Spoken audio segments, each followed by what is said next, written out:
Well, thank you everybody for joining our call this morning. I'm joining you today with Leon Doorn from CARE, and today we're going to explore the AI Act within the EU. Now, for those of you who aren't aware what the AI Act is, it is the first regulation on artificial intelligence. And basically what this means is that the use of artificial intelligence within the EU is going to be regulated by the AI Act, which is the first comprehensive AI law. So with Leon, recently we published 6 blogs together on the AI Act and how it impacts medical devices. We looked at risk management, data governance, quality management, and several other topics. And this series is going to continue over the next couple of weeks. So I'd love for initially to start this discussion is, Leon, maybe you could introduce yourself, a little bit about CARE, and how you work specifically with medical device companies focused on AI as their intended use. Thanks. So I'm working with CARE. CARE is my own organization. I started it last year after working for a longer period of time for a medical device manufacturer that used AI and applied AI throughout multiple devices that they developed. With CARE, my intention is mainly to support organizations that also develop medical device software, and those specifically using AI, whether it's either driving directly the intended use of a medical device, but also devices that, for example, are used within a healthcare environment. Is I started this journey on my own, recently joined up together with a partner because I needed some support. And the organizations that I'm currently mainly active with are those developing software using AI. Awesome. Awesome. So let's jump straight into it, because I know that today most of those looking at us want to learn a little bit more about the objectives of the AI Act and how it's going to impact their development.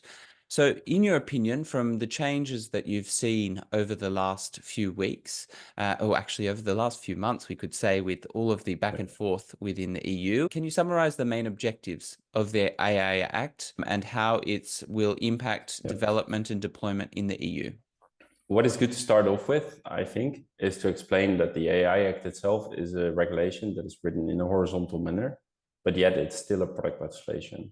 So when I'm saying this is that usually you have horizontal legislation that overarches product legislation, and then product legislation is vertical. But this law is combining both vertical legislation with horizontal legislation, meaning that it will address AI aspects or the aspects associated with the technique of AI for each specific product law. But then in addition, if you have a device that is currently not covered by any other vertical legislation, it will also be covered by the AI Act potentially if you fall in any of these categories. So the AI Act obviously sets out a legal framework, and what they intend to achieve with this legal framework is the uptake of human-centric and trustworthy artificial intelligence, while still ensuring a high level of protection of health, safety, but also fundamental rights. If you look at what we're used to in other legislation, we're seeing the considerations specifically with regards to safety, specifically in product legislation. But what is rather new in the AI Act is that it's also going to focus, for example, on the implications on fundamental rights. Okay, super interesting. I mean, there's going to be a broad scope of organizations that are impacted by the AI Act in the EU. Some of the major developments that we've seen, and if you look at the earlier drafts, you could see, and I think this is one of the biggest complexities with the AI Act, and this will also touch a little bit on the specific question you're asking now, is that the AI Act was initially written with a little bit of poor implementation with the other legislation. So it left a lot unclear as to how it would interact with the other legislations. What we've seen is that with the latest developments, the integration between the AI Act and product legislation has improved. In that sense, for example, if you're a medical device manufacturer, how will it actually interact with the MDR? How will it interact with the IVDR? And some of the major changes we've seen are the shifts towards clarification within the law, for example, that if you have a quality management system today within a medical device organization, that you just have to adjust the quality management system to those additional aspects that are called out by the AI Act. But it's very clear that you should not have, for example, a separate quality management system on one end to address the aspects of the AI Act, and on the other end, the quality management system to address these aspects of a medical device. And the same we are seeing for example, for risk management, technical documentation, labeling, all those aspects. So if you're a medical device manufacturer and you are going to be impacted by the AI Act, it will largely mean that you will need to update the systems you are already using today to control the safety and effectiveness of your device. However, for example, in risk management, you will also need to look at fundamental rights and how your device can impact potentially fundamental rights. And one of the aspects that called out, for example, within fundamental rights is the right for a protected environment, which is something we're not addressing today necessarily as a medical device manufacturer of software medical devices. And so in terms of that, then, if we were looking at fundamental rights, for somebody that isn't aware of what fundamental rights are, could you explain a little bit more about what fundamental rights could mean for a medical device manufacturer, or what that actually means for them in tangible terms? Of course, let's try to make it as tangible as possible, but no promises that we'll do a good job here because it is complex. You'll see that the right to privacy, for example, is a fundamental right, and the right to equal access to healthcare, for example, the right to non-discrimination. Specifically, the EU considers that artificial intelligence has the inherent possibility to affect those fundamental rights. We've seen, for example, during the COVID crisis, we've seen a lot of countries rolling out applications that will assess whether you've been in touch potentially with someone who has COVID. But then how far can you take that? Where can a tracker app decide on where you've gone, who you've been in contact with, and how it has affected your privacy? And you'll see that amongst the 27 member states within the EU, or maybe 28 now, I'm not entirely sure, you'll see that the implementation of fundamental rights might be slightly different, and the thresholds that they apply to privacy are slightly different from one European member state to another. Looking a little bit more tangible, what this means for medical devices that are used in actual healthcare, where you see that the discrimination risk obviously is an important one. You do not want to make, you want to make sure as a medical device manufacturer that if, for example, you know that there's, or you might not know that there's an inherent bias within your device, that all people that are treated by your medical device are going to have an equal treatment. That means that if there are subpopulations that you are maybe not aware of today that could have a different performance of your device, you should test against that. And you should make sure that you understand as a manufacturer how it affects these subpopulations. And if you know that it does affect those subpopulations, you probably should be transparent about it in your labeling. So that means that in your labeling, you really clarify in your IFU if there's a different accuracy for a specific subpopulation, what that accuracy level is and how those populations are affected. Yeah, I think it's super important. I mean, this focus on inherent bias within us as human beings, and then that within the algorithms that we develop is super important to make sure that everybody has the same access to care, the same access to those things as well. So super relevant. Let's change gears a little bit. Let's move into compliance. So what are some of the key compliance challenges that AI developers are going to face under the AI Act, and how can they navigate them today? It's a good question. I'm also interested in learning how other organizations are already doing this. So maybe there are some good examples out there for medical device manufacturers they want to share. Don't also hesitate the ones to reach out. Yeah. Exactly. Maybe also the ones that already have looked at the AI Act and have already started to consider how they can demonstrate compliance. To me, what I think is key and relevant is that in the development of your AI algorithms, and I'm not seeing this today within a majority of the manufacturers that I've spoken to. I'm sure there are manufacturers that have already done so. Think about how your AI algorithm is set up, how it's built, what the decisions were made when you were developing the AI algorithm, what aspects, what choices have you made during the development. There are definitely choices that your data scientists in organizations will make that they will not have documented properly. Then when the AI Act will come into force, you'll find out that these aspects, these decisions that you've made inside that algorithm will need to be explained throughout technical documentation. If you don't start doing that today as an organization, you will face questions during the certification of your devices and AI-based medical device, for example, in the future when the AI Act is going to come into force. And I think that's one of the key challenges, specifically for medical device manufacturers that already have their devices on the market. They may have made inherent decisions in the algorithm when it was developed a while ago, which I might not be aware of. Some manufacturers might even use algorithms from third parties that they integrate into their device, where this data is unknown, and they will need to make sure that they will get that data. They will need to obtain that data, for example, from third parties. Other key challenges that they might face are with the risk management, making sure that the bias risks are estimated, making sure that they've actually, and we just called it out under the fundamental rights, that they've actually investigated if there's potential biases within their device, which might not be aware of today.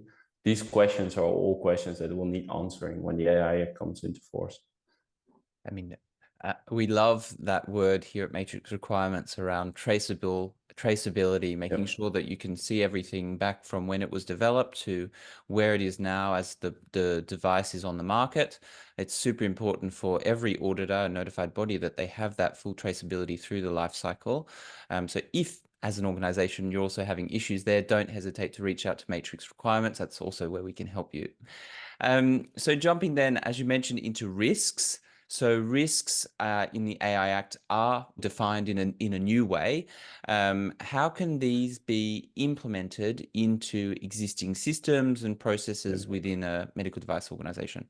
One thing to slightly get back to is the definition of the risk. So in the previous versions of the AI Act, the Parliament introduced some different interpretations of risk. They called out specifically the need to do an environmental risk assessment. They called out specifically a new definition that was previously unknown, which is called a significant risk. Those have been taken out in the final agreed version from the trilogue sessions. Yet at the same time, the need to assess fundamental rights is new. You'll need to embed that in your risk assessment.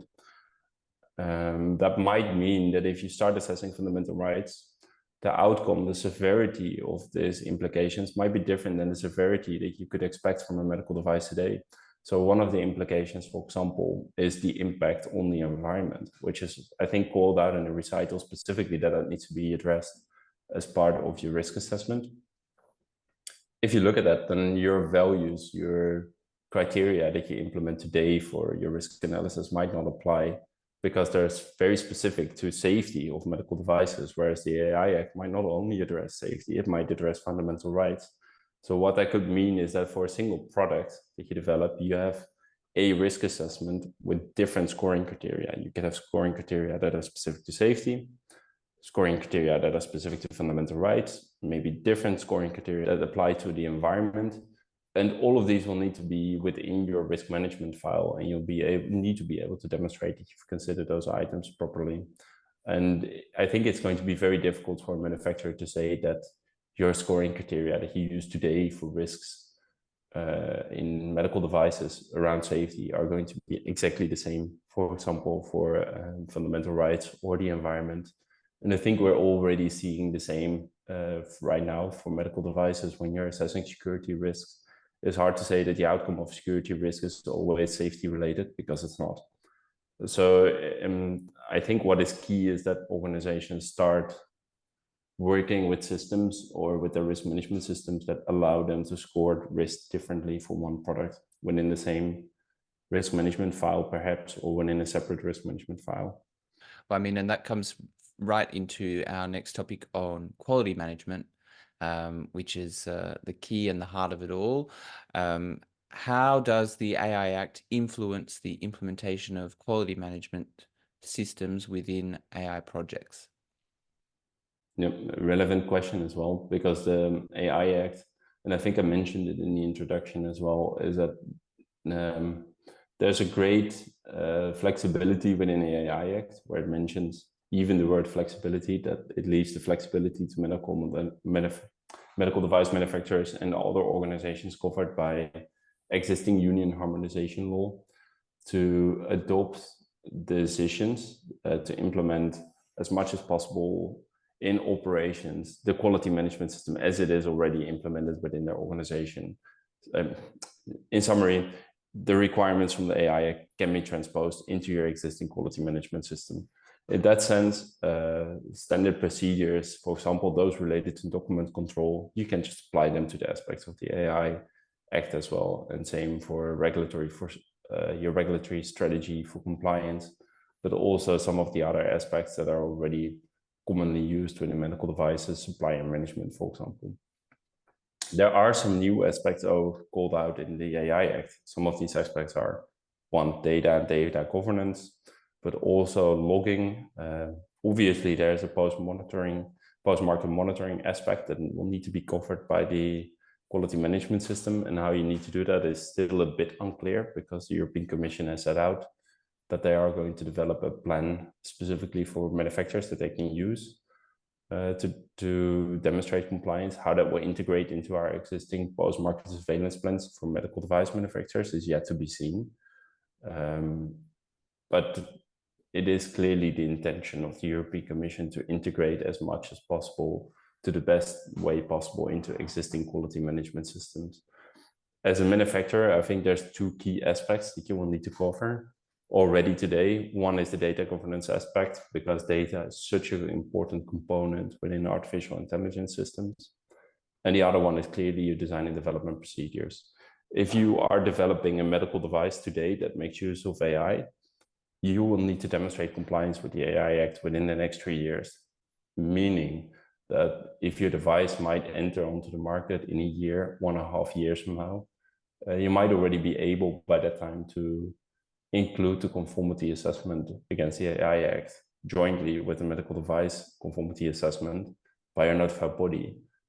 To do so and to demonstrate a compliance against the AI Act would mean integrating those requirements today, would mean that you would need to start documenting your AI algorithms today in the best way possible, aligned with the AI Act. So I really think it comes down to data and data governance, the design and development aspects. I mean, I think it's a very pressing point to finish today on, is that, you know, if you are developing AI, then there is a little bit of urgency in the next few steps, what you need to do, where you need to implement. I mean, if you already have an EQMS in place, that's really nice, because you're already on the right track to make sure that your data governance is already managed and quality management is in place. But there are so many changes coming up with the AI Act that are going to impact you. So making sure that you have traceable processes in place is the key. What I'll do is I'll link at the end of this video our 6 recent blogs with Leon, so that you can keep informed on data governance, risk management under the AI Act, as well as quality management under the AI Act, and more. And please join us for our next session, where we'll discuss further developments under the AI Act and what it will mean for your organization. Thanks.